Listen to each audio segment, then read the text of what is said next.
Jayden Daniels, the number 2 overall pick in the draft, Washington Commanders. Here he is on learning a new offense with offensive coordinator Cliff Kingsbury and quarterbacks coach, and I hope I say this right. See, I'm just going to be who I am. Is it Tavita? Is it Tavita? I'll find out at some point. They'll tell me in my ear. Pritchard.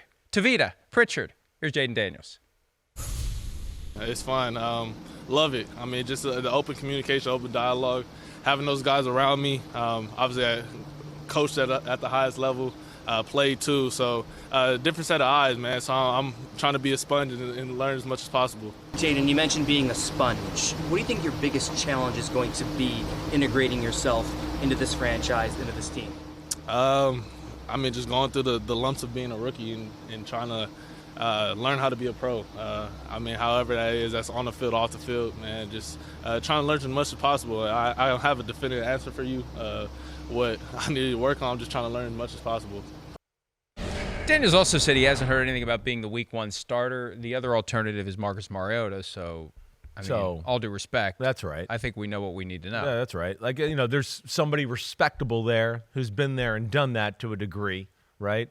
So maybe that they're going to... No longer a starter in the NFL. No longer a starter in the NFL, but, you know, maybe at a point where, hey, with this situation, hey, let's just see how Jayden Daniels goes, because we do have a guy that we trust, and, you know, if he got to play the first few weeks before we throw Jayden Daniels in there, that's fine. But ultimately, I don't think that's happening. That's a failure. If that happens, that's exactly. a failure. I would think that does not happen, right? That would mean Jayden Daniels really got a slow start to OTAs, training camp. He had a hard time picking things up, and they were like, "Whoa, he's not quite ready. Let's go. Let's go from there." But I would have a hard time believing that would happen. I mean, Jayden Daniels, again, you know, this is what's cool about this class we're talking about of quarterbacks, right? Compared to the 2021 class and all of that, where these guys can play QB. This is not like, oh, he's a great athlete, but he doesn't really read the field that well, and he's got to work on some throwing. Like, no, his only thing he's got to work on is like, you know, hey, you're not going to run away from everybody, so hang in the pocket just a hair longer every now and then and go through the reads, because he's so great at running. He just goes,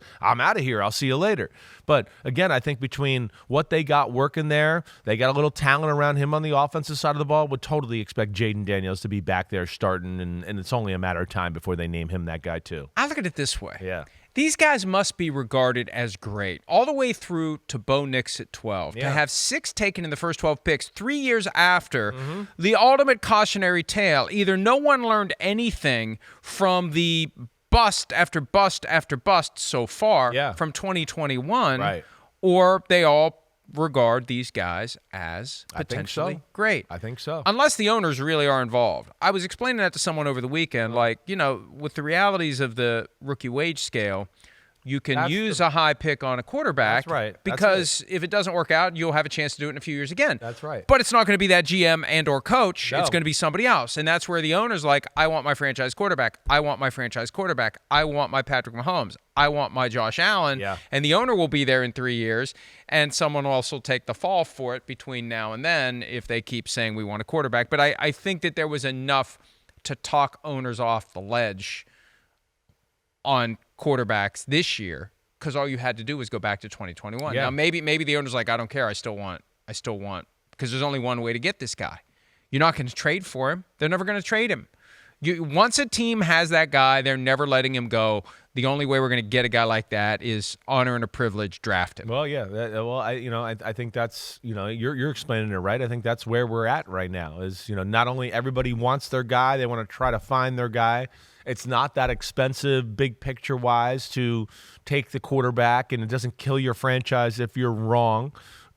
And yeah, teams are willing to take those swings and cuts and misses, or whatever you want to say there, to have the opportunity to at least have that guy for, like you're saying, for 10, 12, 15 years and go, wait, we finally did it. And we don't know when we're going to be here again. You know, when are we going to be here in the top 5, the top 8? So let's do this now. And then ultimately, I think what we're talking about here is, this is a year where, you know, not only did the talent match up, but I think the guys are real quarterbacks, and the things that the way they handle themselves off the field, the way they handle themselves in the meetings, it was like the trifecta with a lot of these guys, where it was like, wow, they got everything here. They just got to get used to playing in the NFL, and I think that's what made a lot of organizations feel comfortable this year.